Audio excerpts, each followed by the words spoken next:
Quelle belle célébration, mesdames, messieurs.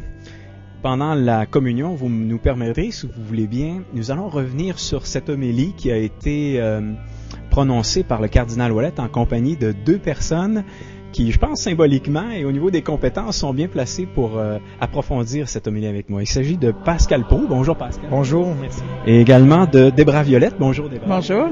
Alors, qui sont mariés nouvellement, si je comprends bien. Et en plus de ça, vous avez un petit bébé dans le bedon. Oui, oui, c'est pour dans un mois. Alors, c'est un des fruits, semble-t-il, du Congrès eucharistique. Oui, parce qu'on s'est rencontrés lors de la préparation du Congrès eucharistique. Alors, peut-être simplement pour dire à nos auditeurs, nos téléspectateurs, vous étiez toutes les deux impliqués dans le Congrès eucharistique également. Pascal, vous étiez à la fondation de CDQ. En fait, j'ai fait partie de ceux qui ont eu l'intuition première de CDQ. Et pour le Congrès, j'ai travaillé fort pour le Festival de musique chrétienne également.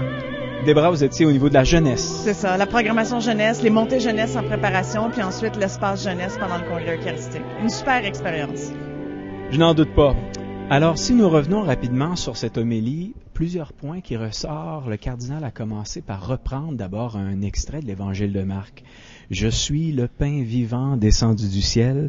Si quelqu'un mange de ce pain, il vivra éternellement. » Ça a été le point de départ pour parler en fait de l'effet formidable de vie qui surgit en prenant part à l'Eucharistie. Il a fait un bilan des fruits, en fait, du CEI. On peut peut-être les revoir ensemble.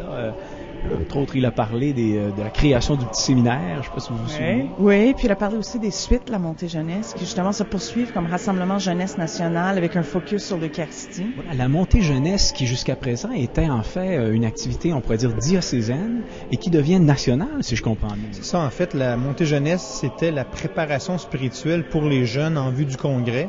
Alors 2005, 2006, 2007, ensuite il y a eu le Congrès et cette année on a vécu une autre montée jeunesse, un peu dans la continuité du Congrès et puis une autre intuition que Débra avait eue et plusieurs était justement que ça devienne un événement pan-canadien. Alors on peut déjà annoncer que l'année prochaine, en 2010, ça sera à Ottawa. Il a également souligné l'arrivée d'un recrutement de 9 candidats au sacerdoce, année exceptionnelle. Il a parlé également d'un autre séminaire qui avait autant de succès, là, je comprends bien. Précisément, je ne me souviens pas du nom de ce séminaire. International. Et le petit séminaire diocésain aussi qui a accueilli 20-25 jeunes cette année également. Là. Il a ensuite enchaîné sur l'importance de faire envier le monde de notre espérance. Il a parlé de l'unité. C'est un thème sur lequel il est revenu à plusieurs reprises. Comment l'avez-vous interprété ou qu'est-ce qui vous a plu dans cette homélie? En fait, je pense que ce qu'on a vécu de merveilleux durant les quelques dernières années, c'est de travailler tous les groupes ensemble, les communautés religieuses, les communautés de laïcs, les groupes de laïcs, les religieux, les prêtres. On a vraiment travaillé ensemble pour les montées jeunesse, pour le Congrès.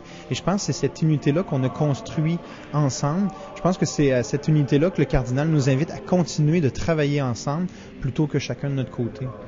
Ce qui m'a frappé, c'est quand il a dit, par les temps d'aujourd'hui, dans les situations où on est, on ne peut pas se permettre d'être divisé. Dans le fond, il faut unir nos forces pour la nouvelle évangélisation et faire ça tous ensemble. Moi, ça m'a touché. Il a effectivement parlé de l'Eucharistie en termes de deux fruits essentiels. Unité et témoignage public de notre charité. Donc, l'Eucharistie qui nous transforme intérieurement et qui doit faire de nous des missionnaires, on pourrait dire des agents de contamination, si on veut prendre un terme médical un peu fou, là. Et l'importance, c'est ça, là, d'unir nos forces. Vous l'avez, Débra et Pascal, abordé. Un point qui m'a intéressé, c'est qu'il a parlé du fait qu'il était en train de réévaluer les stratégies missionnaires pour essayer de voir comment les communautés pouvaient être davantage en communion.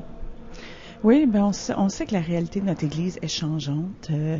La réalité territoriale change, les mouvements qui émergent pour les jeunes, c'est sous une autre structure. Alors, je pense que de redéfinir les orientations des services diocésains, ça va aider à soutenir cette nouvelle évangélisation qui est tant nécessaire. Un dernier mot, Pascal. Merci beaucoup et on invite tout le monde à continuer de s'engager pour construire l'Église ensemble. Merci. Nous retournons à la cathédrale. Yes.